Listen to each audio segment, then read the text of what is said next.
نے کہا تھا کہ absolutely not, he is an absolutely fraud. یہاں پر تو چلیں ایک جھوٹا ایک فراڈ لیٹر لے آئے. پنجاب میں کون سا لیٹر تھا؟ آج اگر پاکستان کو ہم نے بچانا ہے تو آئین کو بچانا ہوگا. ایبسلوٹلی ناٹ کہنے والا ایبسلوٹلی فراڈ ہے. جب تک آئین توڑنے والوں کو سزا نہیں ملے گی چین سے نہیں بیٹھیں گے.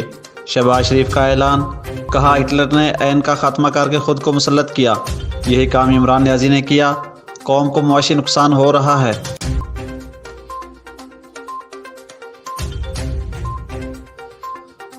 وزیر اعلیٰ پنجاب سردار عثمان بزدار کی ہدایت پر آئی جی جیل خانہ جات پنجاب مرزا شاہد سلیم بیگ نے رمضان المبارک کی مناسبت سے پنجاب بھر کی جیلوں میں قیدیوں کے لیے 60 دن کی سزاؤں میں کمی کا اعلان کر دیا.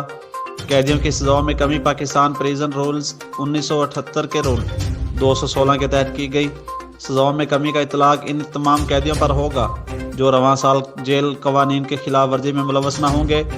دہشت گردی منشیات اور حدود آرڈیننس کے دفعات کے تحت سزا ہونے والے قیدیوں پر سزاؤں میں کمی کا اطلاق نہیں ہوگا.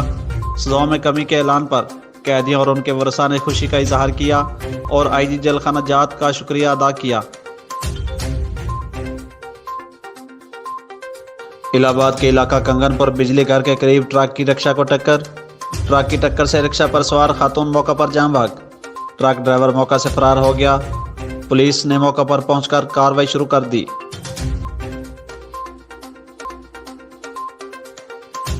الہ آباد کے محلہ رحمان پورہ سے 5 بچوں کی ماں 45 سالہ زرینہ بی بی مبینہ طور پر لاپتہ. خاتون کے بیٹے عثمان غنی کا کہنا ہے کہ میری والدہ کو لاپتہ ہوئے 6 روز گزر گئے تاہم پولیس سراغ نہ لگا سکی. عثمان غنی کا کہنا ہے کہ میری والدہ کو مبینہ طور پر اغوا کیا گیا. ان کی تلاش کے لیے پولیس سست روی سے کام لے رہی ہے. ڈی پی او قصور شعیب اشرف سے اپیل ہے کہ میری والدہ کو بازیاب کروایا جائے.